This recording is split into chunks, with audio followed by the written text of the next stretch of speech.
लाखों करोड़ों दरूद आप नबी करीम सल्लल्लाहु अलैहि वसल्लम पर। मैं हूं आपका मेज़बान काशिफ मुगल और आप देख रहे हैं प्रोग्राम हम और आवाम।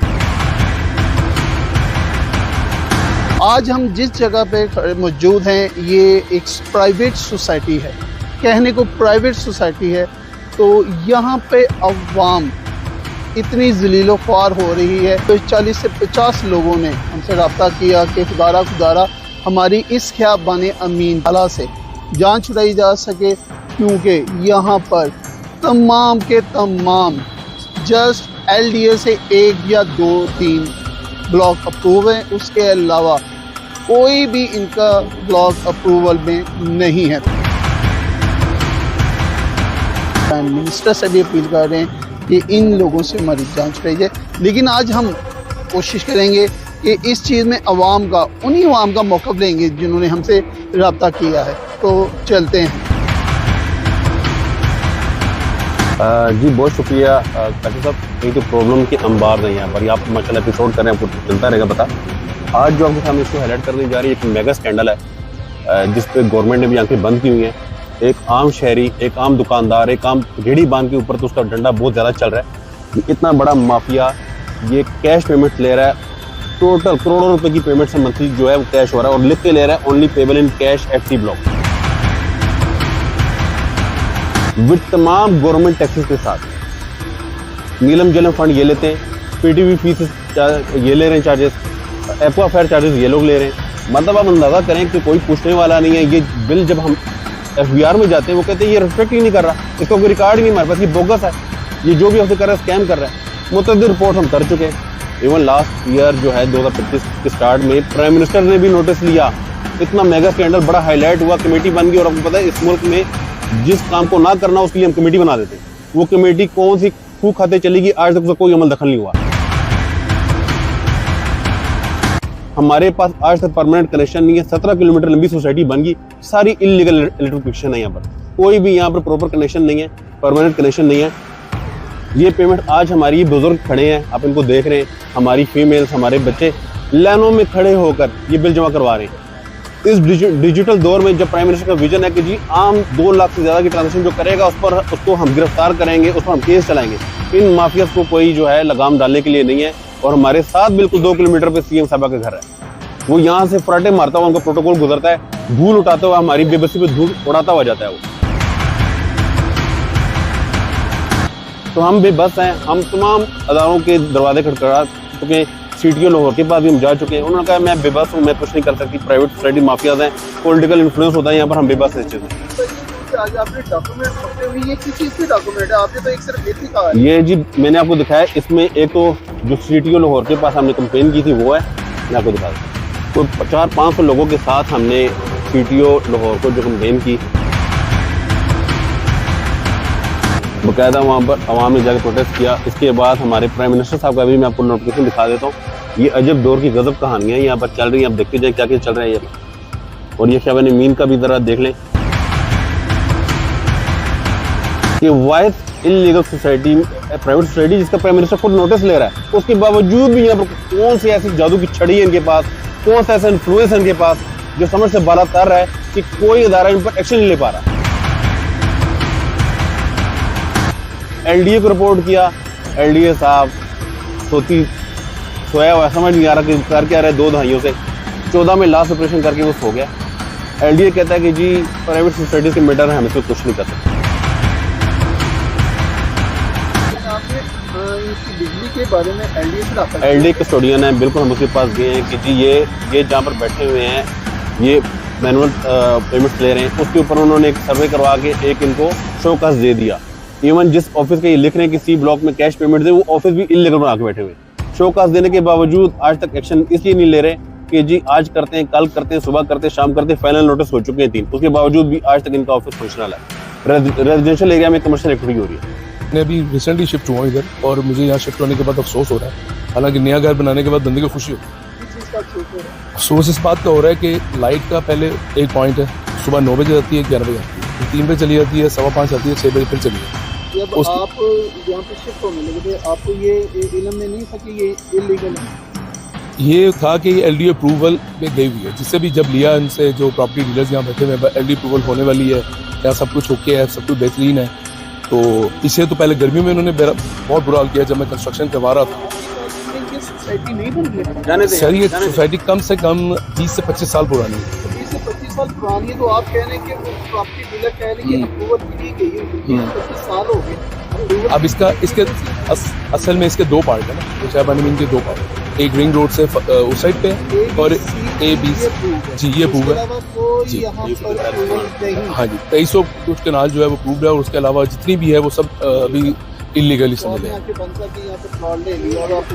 ये मेरा अलॉटमेंट लेटर है, ठीक है, जो इन्होंने शाहबानी मीन ने हमें दिया, और ये इस पे अलॉटमेंट नंबर है जो एलडीए के नंबर के साथ, ठीक है, ये एलडीए का नंबर लगा हुआ है कि आपका एलडीए का नंबर ये है। और इन्होंने फीस भी हमसे बेबहा ले चुके हैं और लिए भी नकद है, ठीक है। और एलडीए को मेरा तो ख्याल है कुछ भी नहीं किया, और पता नहीं एलडीए सोया हुआ, उसको नहीं पता चल रहा कि उसके लाहौर है, ये लाहौर के अंदर है, लाहौर से बाहर तो नहीं।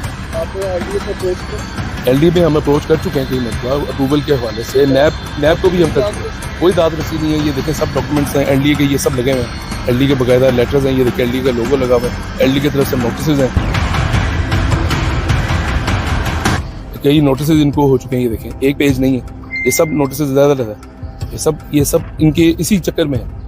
मतलब कोई हमने कुछ किया हुआ है, कभी कुछ किया हुआ है, कोई एक मसला हो तो यहाँ बताएं ना। शाहबानी अमीन के डसे हुए एक और शहरी अवाम हमारे साथ मौजूद है, तो ये इस बारे में क्या कह रहे हैं ज़रा बताइएगा जनाब। तो क्या ये सीन है, क्या आपके साथ कोई प्रॉब्लम है? जी मैंने ना इनसे प्लॉट लिया, इनके जो डीलर्स हैं उनसे मैंने प्लॉट लिया राशिद एसोसिएट से। ये वाला प्लॉट था मेरा। कौन सा? ये वाला सर, बिल्कुल ये वाला कॉर्नर का प्लॉट है। हाँ लगा आगे बताएं कि ये मेरा प्लाट है, और ये मेरे प्लाट की जो है वो मिट्टी है, ठीक है। यहाँ पे मैंने प्लॉट खरीदा इनसे इनकी मर्जी के रेट के मुताबिक। ये 55 लाख रुपए की प्लॉट की कीमत थी, जो आज जिस जगह पे मैं खड़ा हूँ यहाँ पे 75 लाख रुपए का प्लॉट है। कॉर्नर का मैंने प्लॉट लिया इनके डीलर से, इन्होंने अपनी मर्जी के मुताबिक मुझे यहाँ पे प्लॉट दिया। जी ये अवेलेबल है, फौरी पोजेशन मिलेगा, आप फौरी काल इसका घर बनाना शुरू कर सकते हैं। मैंने यहाँ पे घर ले लिया, प्लॉट ले लिया। उसके बाद इन्होंने मुझे 2 से 3 साल यहाँ पे जलील किया।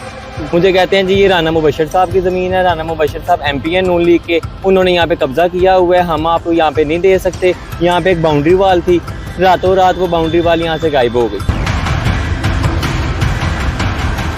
मैं इनके पास गया, मैं कहा भैया मेरा प्लाट, इन्होंने कहा जी वो दीवार कराई है, आपका प्लाट इधर ही मौजूद है। फिर इन्होंने मुझे 2 साल के बाद इन्होंने मुझे शिफ्ट कर दिया N ब्लॉक में। जी ये N ब्लॉक का ले लें, इसकी और उसकी कीमत जो है वो सेम है। मैंने कहा भैया मुझे मेरा अपना ही प्लॉट चाहिए, इन्होंने मुझे प्लॉट नहीं दिया। उसके बाद इन्होंने मुझे N ब्लॉक में शिफ्ट किया, 1 साल तक मैं वहाँ पे जलील होता रहा। N ब्लॉक में आपको प्लॉट भी है, तो वहाँ का रेट और यहाँ के रेट पे क्या फर्क? सर यहाँ पे तब था तकरीबन 55 के करीब, और वहाँ पे था ये इनके बकौल के 45 और 50 है, तो 6 महीने बाद वहाँ पे 55 हो जाएगा। जहाँ पे हम खड़े हैं यहाँ पे आपने कितने रुपए मल्ले में ये जगह ली? सर जी ये उस टाइम पे ये प्लॉट था 55 लाख रुपए का। हमने 55 लाख रुपए पर मल्ला ली? हाँ जी 4 साल पहले, और मैंने आज इसकी कीमत यहाँ पे 75 लाख रुपए है। उसके बाद इन्होंने मुझे 3 साल जलील करने के बाद इन्होंने मुझे अपनी मर्जी अपने मुताबिक इन्होंने मुझे क्यू ब्लॉक में शिफ्ट किया। क्यू ब्लॉक में चला गया, क्यू ब्लॉक मैंने कहा जी मुझे वहाँ पे एटलीस्ट कॉर्नर ही दे दें, ताकि मेरा ये तो दिल में रेख है कि भाई मैंने कॉर्नर के पैसे दिए थे, मुझे कॉर्नर मिला है। इन्होंने कहा नहीं, इन्होंने मुझे वहाँ पे अपनी मर्जी का प्लॉट दिया, और वहाँ पे मैंने घर बनाया, करोड़ रुपया मैंने घर के ऊपर लगाया। आज जब मैं उस घर पे लगाता हूँ वहाँ पे मुझे बिजली दी इन्होंने, ना वहाँ पे साफ पानी है, वहाँ पे बिजली के कनेक्शन का एक फेस इन्होंने बंद किया हुआ है, वापडा की बिजली नहीं है, पावर प्लांट की बिजली नहीं है। वहाँ पे सिर्फ घर की या तो 3-4 लाइटें जलती हैं, और ना उसके ऊपर कोई एक पंखा चला सकते हैं, ना AC चल सकता है, ना फ्रिज चल सकता है। इन्होंने मुझे मेरे साथ वहाँ पे फ्रॉड किया। आज मैं वहाँ पे प्लाट के पैसे मिला के 1.5 करोड़ रुपया लगा के वहाँ पे बैठा हूँ, मेरा वहाँ पे ना किराए पे चढ़ता है, और वहाँ पे कोई भी किराएदार आता है, इनके प्रॉपर्टी डीलर हैं, वो झूठ बोल के कस्टमर को दे देते हैं कि भाईजान अपनी कमीशन के चक्कर में जी हमें यहाँ पे जो है ये आपका जो है ले लें जी किराए पे। ये कि जब भी हम प्रोटेस्ट करते हैं तो ये क्या करते हैं कि FIR हमारे ऊपर दर्ज कर देते हैं, और पुलिस को नफी लेकर आ जाते हैं, वो हमें डांट डपट करते हैं, गुस्से से देखते हैं कि ये किस तरीके से भाग गया, हम किस तरीके से भाग गया, हम अपने राइट के लिए जाते हैं। बूढ़े लोग आप यकीन में फरियादें कर रहे हैं कि देख हमारी फरियाद हमें कोई फरियाद सुने, तो अभी आप देखें मस्जिद बना रही थी सोसाइटी, हर मस्जिद में सोसाइटी 5-6 बंदों ने अपनी मदद आपके तहत मस्जिद बनाई और यकीन जानो उन्होंने एक रुपया भी नहीं लगा। और वहाँ पर वो जो बने हुए थे उनके फंड कलेक्टर वो उठा कर ले गए, उसमें पैसे भी थे तो उठा कर ले गए। अभी ये क्या हमें पूरी मंतक सुना रही है कि जब आप प्रोटेस्ट करने जाते हैं उल्टा आप पर ही उल्टा हमारे पर ही वो आंखें निकाली जाए पुलिस। शारी कह के बाकायदा आप पर हमारे लोगों पर उन्होंने FIR दी और माफियाज में इन माफियाज को बुलाने की किसी इदारे में सकत नहीं, किसी पुलिस थाने में सकत नहीं। एक दफ़ा इनको बुला कर उनसे पूछ ले कि इतनी इमाम जो आप लोगों ने यरमाल बनाई है, किस कश्मी में बनाई है, किस कानून के तहत बनाई है, यहाँ पर कुछ सख्ता कानून है। क्या बने अमीन के डसे हुए, तो आइए इनसे ही चल के जानते कि इनको यहाँ पे क्या प्रॉब्लम है। मैं इधर घर बना रहा हूँ अपना, तो मैं इनके पास ऑफिस में गया हूँ। इधर सब घरों में प्रोबोला बने हुए हैं। आपका कौन सा घर बन रहा है? मेरा ये L 183/7 L ये 7 ये वाला कॉर्नर वाला घर मेरा बन रहा है। ठीक है। तो मैं इनके ऑफिस में गया हूँ, मैंने इनसे प्रोबोला बनाने की इजाज़त मांगी है, लेकिन ये कहते हैं जी नहीं जी हम नहीं बना के हम नहीं इजाज़त दे सकते, जबकि मेरे इर्द गिर्द सब घरों के प्रोबोला बने हुए हैं। और मैंने जब इन्हें कहा यार LDA की इसकी इजाज़त देता है, तो कहते हैं जी हम LDA को नहीं जानते, हमारा LDA से कोई ताल्लुक नहीं है। नहीं भाई साहब, मुझे सर ये बताएं कि आपने नक्शा कहाँ से पास किया? नक्शा इन्होंने ही पास करके दिया मुझे, सोसाइटी ने पास करके दिया। आपने LDA से नक्शा अप्रूव नहीं करवाया? सर ये करते ही नहीं है, कहते हैं हम खुद करेंगे अपना LDA, हमें नहीं, ये तो रूल है ना, उन लोग ने क्या करके देना है। लेकिन जो रूल ये है कि लाहौर में जितनी भी सोसाइटी हैं उन तमाम के नक्शे अप्रूव करने का LDA में इजाज़त है। लेकिन ये नहीं हम मैं आपको बताया ना कि ये जब मैं इनके पास गया हूँ, ये कहते हैं जी हमारे LDA से कोई तक नहीं, हम LDA को नहीं जानते। अच्छा, कोई ताल्लुक नहीं हमारा LDA से, वो LDA को जानते ही वो जानते नहीं, कहते हमारा कोई ताल्लुक नहीं LDA से, हमारे अपने कानून है। सरेआम बदमाशी कहते हैं जी हमारे अपने कानून है। LDA को खुला चैलेंज LDA को कोई LDA मैं हालांकि ये LDA 3 मंजिला बनाने की इजाज़त देता है, ये 38 फुट से ऊपर जाने नहीं देते। 36 फुट से ऊपर ही नहीं जाने हाइट, डबल मंजिल से ऊपर जाने नहीं देते रेजिडेंस को। ख्याब बने अमीन की एक ऐसी मंतक दिखाने लगे हैं कि जहाँ पर इंसान शौक रह जाता है। मेरे पीछे अगर मेरा कैमरा मैन आपको दिखा सके कि ये मैं आपको एक स्कूल का विज़िट करवा रहा हूँ, और ये स्कूल सिर्फ 4 मरले पर बना हुआ है। क्या हुकूमत इस चीज़ की इजाज़त देती है? इतनी बड़ी सोसाइटी जिसकी हज़ारों के नाल जगह है और वहाँ पे सिर्फ 4 मरले का स्कूल है। और यही नहीं, आपको एक और भी साथ साथ दिखाते चलते हैं कि वो अलाइड स्कूल था 4 मरले का। अब मेरा कैमरा मैन आपको दोबारा से दिखा सकता है, तो ये मेरे पीछे एक और स्कूल है, वो भी सिर्फ 4 मरले में, जिसमें छोटे छोटे कमरे हैं।